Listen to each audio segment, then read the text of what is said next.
Abe Friedtanzer. It's really Jewish names make me so happy. I can't even really explain it. Like the combos, and I never heard Friedtanzer before. All right. Okay. I'm Well, done. I'm done fawning, but am I? Okay. no, it's great. We'll talk about lots of Jewish stuff. I don't know if you remember, we spoke last year, I think the day after the film premiered in Arkansas, which was Oh yes, in my exciting. hotel room. Yes, it was about Nobody Wants This, but we still talked a little bit about this. We actually got a Yes. surprising amount covered for a 15-minute interview. We still talked about this and went into your camp experience, etc. So Yes. I'm glad the movie is still going strong and now coming out. I know. Finally, we're so excited. Indie movie making is so crazy. You never know what's going to happen once you make the thing. And so you're working on it, and everyone's like, when's it coming out? You're like, it might not. But in this case, we're thrilled that it did.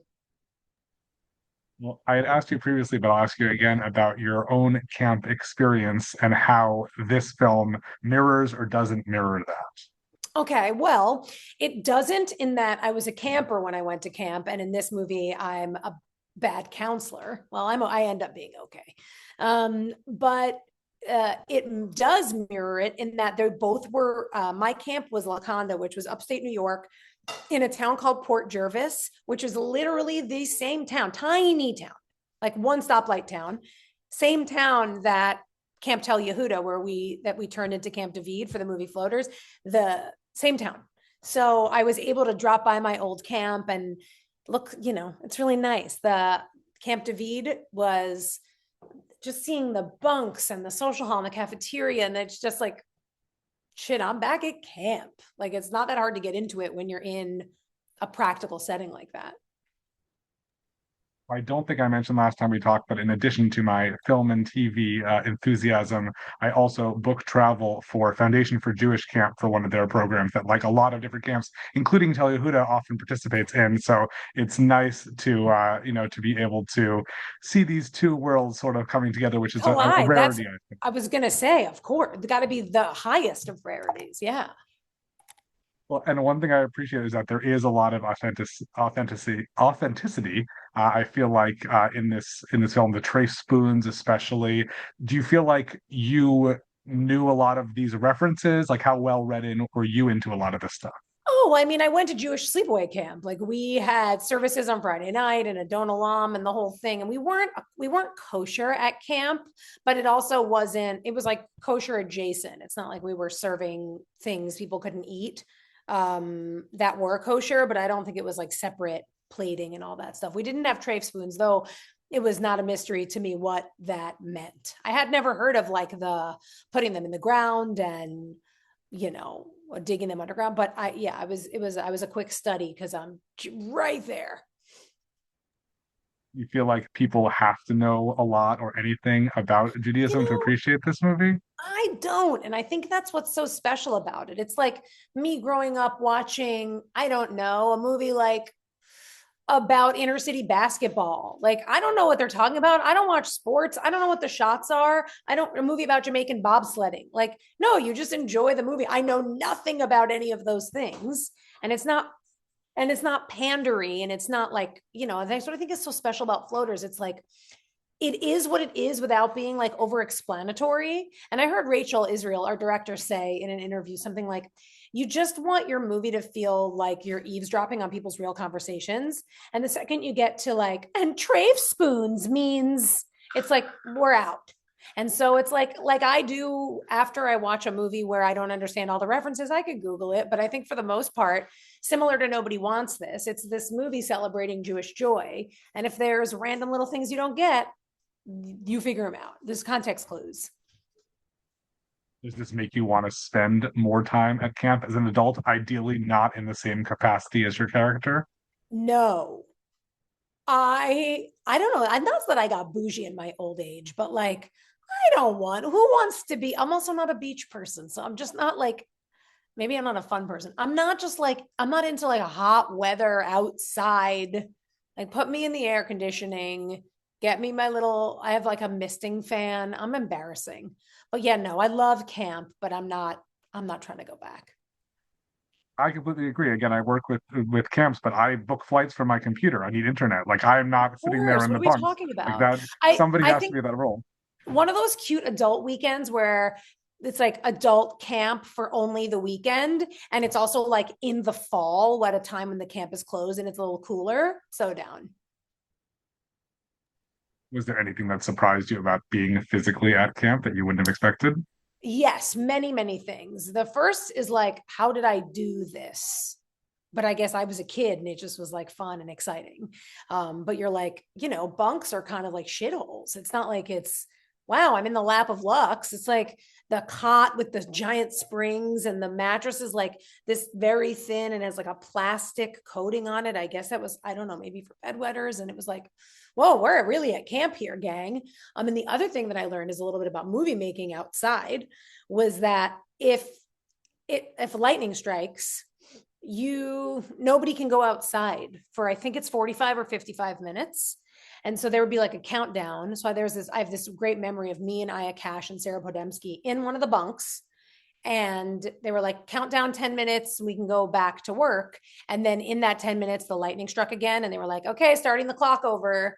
And so we lost a whole day to the lightning because we couldn't go outside. I think my wife in her first week working on camp had a like tornado warning or something, which she was like, "What do we do? Like, where are we gonna go?"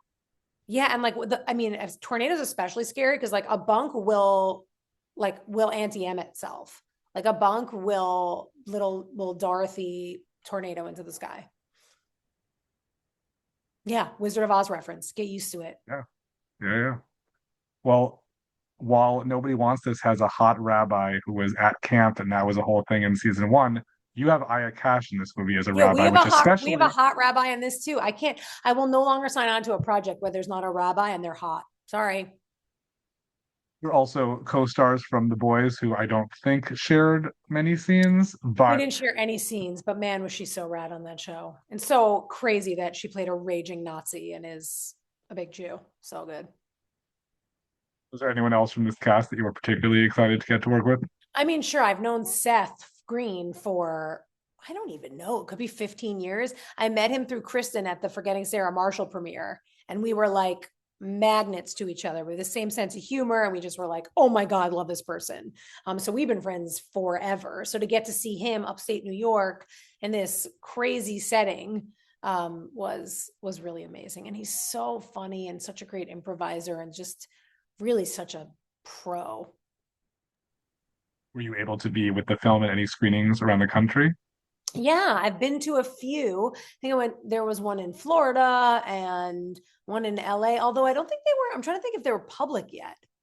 So I'm like, I've seen the movie 2 or 3 times, but I'm like, I don't think they were not, I don't think they were fan events or public, but I will be at a couple screenings coming up on the weekend of the 17th, 18th, next weekend. Do you feel like people react differently to the movie based on where it's shown? I don't know. I would imagine, but I don't think so. I mean, we're pretty consistent as a people, you know. We're really selling what we're selling. So I feel like although New York Jews and LA Jews are a little different, but no, I think everybody's gonna, and all the non-Jews that are gonna see the movie because it really is for everyone. I mean, it's a summer camp movie. Well, with Nobody Wants Us in this and the requirement about the hot rabbi, what's the next big Jewish project that you're looking for? Maybe I'll be the hot rabbi. I'm only getting younger, more attractive. I just fall asleep and die. I don't know. What is the next thing? I mean, I'll play Joan Rivers. I don't know that we can incorporate a hot rabbi in there somewhere pretty easy. I'll do make my musical comedy movie, easily put a hot rabbi in that. Those are my two big plans. I had asked you previously if you and Esther from Nobody Wants This would be friends, but I'd love to know if Esther and this character would get Oh along. no, Esther and Nomi would not be friends. Esther would not be able to suffer Nomi. By the end of the movie, I think she would like her, but I don't know if she'd be able to like stick it out for who Nomi is the first half of the movie. I think Esther would be like shh, to Nomi, but Well, you gave me a rather passionate defense of Esther last time we talked, and I think that was after season one of Nobody Wants This. I feel like season two softened my Season two was a passionate defense of Esther. sure, yes, I like that. I would say softened maybe isn't the right word because I'm not sure No, we're I quite think there it's right. yet. How do you feel like people respond to her and things that are going on with Sasha? I mean, I wouldn't say it's quite a 180, but the multidimensionality and the growth in the character of Esther for season two is so satisfying as an audience member, but as an actor, as a whatever, as the person playing her, it was really, really nice to get, because in a season one of a show, you only have so much time to tell a story, and the characters need to be who they are. It's not like you cut to Sasha at any one point and he's not being dopey. That's who he is. Or cutting to Morgan and she's not freaking out about something. These are who the characters are, and we need to set them up. And so season two, you just have more real estate to be able to expand on who everybody is. And I think the added layers of Esther were really nice in season two, and the response was overwhelming in a great way. And what's the one thing you can tell me about season three? Oh, I can tell you everything, dude. So they all get on a plane and they land on this island, and there's bunkers, and there's this guy named Gilligan, and he is a cool bro, but the skipper's kind of like up his ass a little, and that's all I can tell you. So you said bunkers, not bunks, right? I was confused about what we're talking That's about right. Well, here. that's probably why bunkers were in my mind, because we were talking about the bunks from Floaters. Honestly, I don't know whose tuchus I just pulled that out of. We went a little longer with that than I thought, so that's Sure. fine. Oh yeah, always, always. You can count on me to not let the bit die. Well, I did enjoy seeing you in the final season of The Boys. On the note of death, were you disappointed that you didn't have some like big, fiery, explosive death for your character? No, I love that show. No, I was happy that Courtney Fortney lives, because if there's yet another spinoff, because I got to be on Gen V, I'm like, let Courtney just live. Let her be the absolute cunt that she is in every iteration of The Boys. I was talking to Eric Kripke about it. I'm like, it's too bad Courtney Fortney can't go back in time and be in the prequel reboot that they're making. Pretty sad about I, that. I'm very sad about Gen V, and it sounds like it wasn't the plan that it was just going to end now because there was so much more that could have been done there. Yeah, And I I don't think that was the plan. Eric seems open to something happening in the future, but I don't know. I don't know. I'm glad that Courtney also is not forgotten, could return again eventually. That's right. Courtney's not dead yet, baby. Well, what's next? Anything else besides Nobody Wants This Next and The Floaters out now? We just found out that we were nominated for an Emmy for Best Comedy again, which is so exciting. And I was just in Europe for a month because I hadn't been on vacation since 2023, because the Nobody Wants This life is so awesome. But is absolutely a high speed train. And so I'm just excited to be home with my dogs, kick my feet up. And now we're doing Floaters Press. And then Nobody Wants This press, because we come out in August, September. So in October, I think. So it's all just good happening very quickly, and definitely no rest for the wicked over here, but it's great. I'm pumped. Most important question I have for you, and I was listening back and couldn't help laughing to our last interview. What season of Slow Horses do you think is coming out soon? Oh boy. Six, five, six, It is five, six. It is six. six, Yeah, because last time you said I haven't watched season two yet, and I literally I watched it in my face. I'm just like two because I think season five was about to come five. out, Oh, it's and I was just mortifying. that's for a fan of the show to be so egregiously behind just struck It's me as it should strike you as exactly as it did. It's so embarrassing. Also, like, my level of conviction in the face of being so wrong is really one of the most impressive things about me. I'm like, no, I love Slow Horse. It's my favorite show. What season are they on? Don't know. I've only seen the first one. It's like, get your shit together. Speaking of, I think today maybe I'll either rewatch season one or start it two. I think I have to rewatch one because I met the creator of the show, in fact, at the Emmys. I was early because I don't know what anything is or where to be. And I'm like inside this giant open theater. And Gary Oldman is the only person in his seat with his wife. And there's a dude walking down the aisle. And I'm like taking selfies of, because I'm a shit pig, and I'm taking selfies of me with the Emmy sign behind me, and just like, and a guy comes up to me, he's like, "You want me to take it for you?" And I go, "Yeah." Can you believe Gary Oldman is right there? Slow Horses is like my favorite show, and he's like, "Oh, that's my show." He's the creator of Slow Horses, and then and then I was like, "Oh, I can't." I just said it's my favorite show. I've only seen one season. Why am I like this?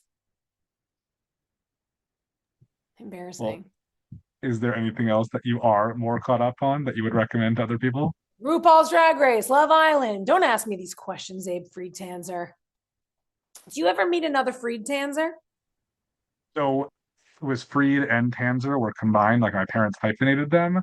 So they're my siblings, but that and my children, and Okay. that's about it. Okay, I'll take it.